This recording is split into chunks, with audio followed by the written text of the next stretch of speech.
ఇంకోసారి వచ్చిందంటే బ్రతకడం కష్టం. నీకు చాలా సార్లు చెప్పాను నువ్వెక్కువ పని చేయకుండా రెస్ట్ తీసుకో అని, కానీ నువ్వు కూతురు ఆనందం అని చెప్పి నీ ఆరోగ్యం పాడు చేసుకుంటున్నావు. ఇలా అయితే బ్రతకడం కష్టం అయ్యా. నా కూతురి ఆనందం కంటే నాకేది ముఖ్యం కాదు. తనని ఆనందంగా ఉంచడంలోనే నేను ఆనందంగా ఉంటాను. నాన్న త్వరగా రా నాన్న, నాకు బాగా ఆకలేస్తుంది, తొందరగా ఇంటికి వెళ్ళిపోదాం. మరేం పర్లేదు డాక్టర్, నేను చూసుకుంటాను. నాన్న నాకు బాగా ఆకలిసినప్పుడు ఆ ఆకలి తెలియకుండా ఒక పాట పాడతారు కదా, పాడండి నాన్న.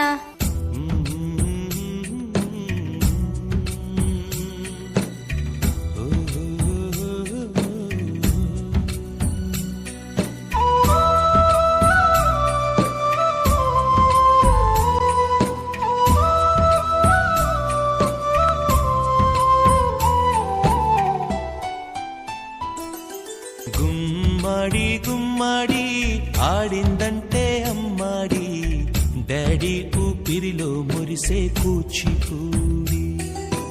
చిందాడి చిందాడి తుళ్ళిందంటే చిన్నారి, మమ్మీ చూపుల్లో చూడు ఎంత వేడి. నాన్న కాళ్ళు నొప్పొస్తున్నాయి నాన్న. వద్దంటే వినదే పగలంతా ఆడి పాడి, ముద్దైన తినదే పరిగెత్తే పైడి లేడి, చిలకల్లే చెవిలో ఎన్నో సునాడి, పడుకోదే పన్నెండైనా ఏం చేయాలి. గుమ్మాడి గుమ్మాడి ఆడిందంటే అమ్మాడి, డాడీ ఊపిరిలో మురిసే కూచిపూడి.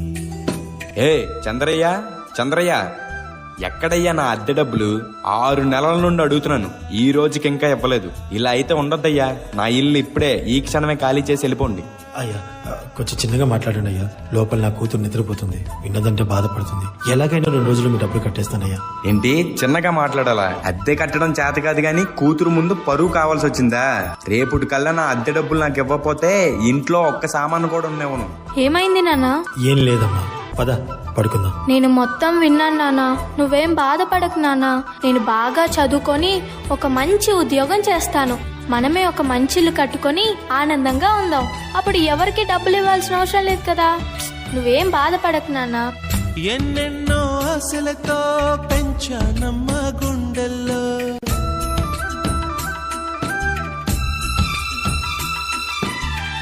ఎన్నెన్నో ఆశలతో పెంచానమ్మ గుండెల్లో, నువ్వే నా కలలన్నీ పెంచాలే నీ కన్నుల్లో. నా తల్లివి నువ్వో, నీ తండ్రిని నేను, ఎవరినెవరు లాలిస్తున్నారో. ఏమైంది నాన్న? డాన్స్ చెయ్యి నాన్న. చిత్రంగా చూస్తుంటే నీ కన్నట్టు పొంగిందే ఆ చూపుల్లో పాలవెల్లి. నాన్న రేపు నాకు ఢిల్లీలో ఇంటర్వ్యూ ఉంది, అందులో కానీ నేను సెలెక్ట్ అవుతే 60,000 జీతం వస్తుంది. ఇక మన కష్టాలన్నీ తీరిపోతాయి, హ్యాపీగా బ్రతికేయచ్చు. నీ ప్రశ్నలు నీవి, ఎవ్వరో బదులెవ్వరుగా. జాగ్రత్త అమ్మా, నీకోసం ఎదురు చూస్తూ ఉంటాను. త్వరగా వచ్చేవా? ఖచ్చితంగా ఆ జాబ్ ని సంపాదించే వస్తా. ఏ గాలో నిన్ను తరుముతుంటే అల్లరిగా. మరి నేను వెళ్ళొస్తాను నాన్న, నువ్వు జాగ్రత్తగా ఉండు. ఆగాలో లేదు తెలియదంటే చెల్లదుగా. ఈ జాబ్ నాకు చాలా అవసరం. మా నాన్న నా కోసం ఎంతో కష్టపడ్డాడు. మా నాన్నని హ్యాపీగా ఉంచాలంటే ఈ జాబ్ నాకు రావాలి. బతుకంటే బడి చదువా అనుకుంటే అతి సులువా. నా బంగారు తల్లి, నేను పని చేయట్లేదు, డబ్బులకి ఇబ్బంది పడుతున్నా అని తాను జాబ్ చేస్తా అని ఇంటర్వ్యూకి వెళ్ళింది. సర్లే, నేను ఇంకా ఎన్ని రోజులు బ్రతుకుతానో కూడా తెలీదు. తనకి జాబ్ వస్తే తనే హ్యాపీగా ఉంటుంది. నా పాపకి జాబ్ వస్తుంది, దేవుడున్నాడు, జాబ్ ఖచ్చితంగా వస్తుంది.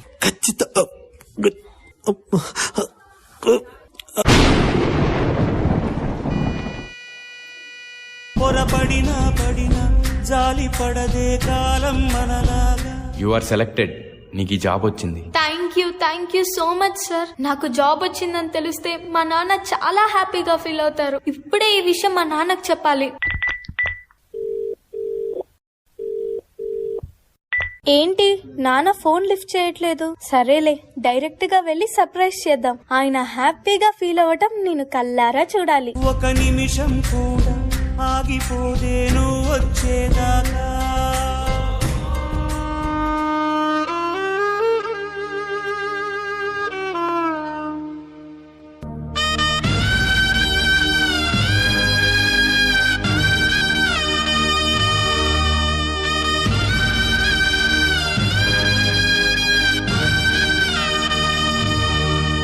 నాన్న లెగు నాన్న, నాకు జాబ్ వచ్చింది నాన్న, మనం హ్యాపీగా బతికేయచ్చు నాన్న. నాన్న లెగు నాన్న, నాకు భయం వేస్తుంది నాన్న. నాన్న లెగు నాన్న. నాన్న ప్లీజ్ నాన్న, లెగిసి చూడు నాన్న. అందులో కానీ నేను సెలెక్ట్ అయితే 60,000 జీతం వస్తుంది. ఇక మన కష్టాలన్నీ తీరిపోతాయి, హ్యాపీగా బ్రతికేయచ్చు.